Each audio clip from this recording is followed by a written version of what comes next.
近日意外坠入地中海的英军 F-35B 舰载机残骸已经打捞出水。英国国防部消息人士称，他们确信 F-35B 上的敏感设备不存在危险，也没有受损。另据《泰晤士报》报道，这架飞机的所有残骸都已经被找到，坠海飞机没有解体。奇怪的是 ，F-35B 残骸将不回到英国，而是运送到地中海一处英国盟友的海军基地，具体是哪个国家并未透露。英国国防部仅透露，行动涉及一艘美国深海打捞船和从意大利租用的船只。这架 F-35B 舰载机11月17号从位于地中海东部的伊丽莎白女王号航母上起飞时坠海，沉没到海面以下约1600米的海底某处。据报道 ，F-35B 坠海后，英国不得不联络美国等盟友共同打捞。美国海军第6舰队派遣大型打捞船前往现场。据英国国防部的消息，此次打捞用2个星期的时间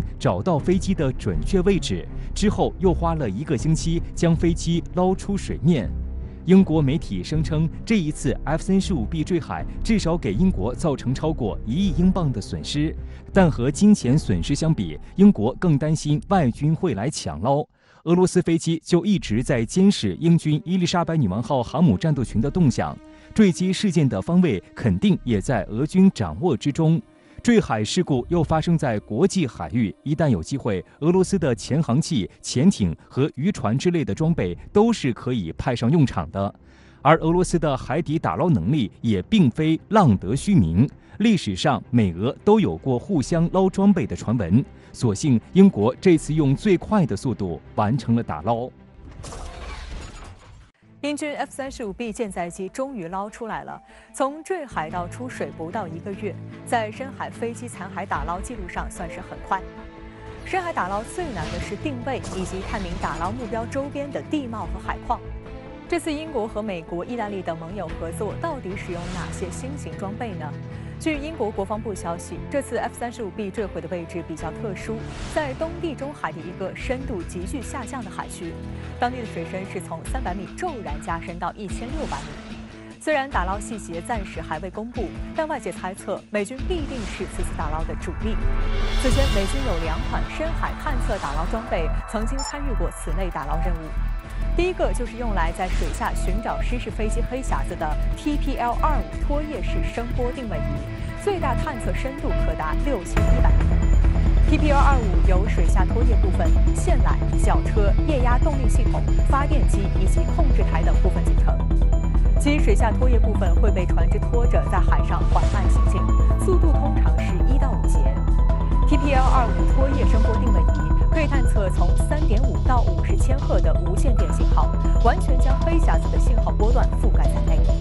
通过不同深度和方向的多次扫描，判断失事飞机的大致位置。2017年，美国海军太平洋舰队一架 C-2A 运输机在飞往里根号航母的途中，于菲律宾海失事坠毁。第2年，美海军派出 TPL-25型拖曳声波定位仪，在大约5500米深的海底发现了运输机残骸，创下探测飞机残骸史上最深的纪录。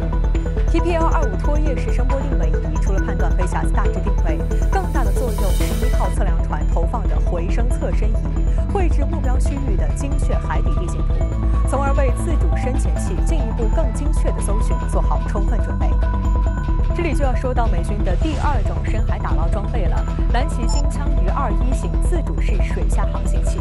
这是美国军方研发的一种专业水下搜寻设备，它可以潜入水下4500米深处，连续工作25小时。被投放至海底后，蓝旗金枪鱼21可以发射声呐脉冲扫描海底，并利用接收到反射声波，形成被扫描物体的图像，分辨率可以达到7.5厘米。必要时，它也可以换装水下摄像机，为搜寻人员提供水下画面。蓝旗金枪鱼21的长航时和实时回传影像，可以有效帮助在打捞目标上安装上浮气囊，能起到现场指挥的作用。前年，日本一架 F-35A 坠入太平洋，美国海军打捞小组折腾1个月，最终也没捞起整机，声称只打捞起碎裂的黑匣子的一部分。相较而言，这次美军打捞英国 F-35B 的速度显然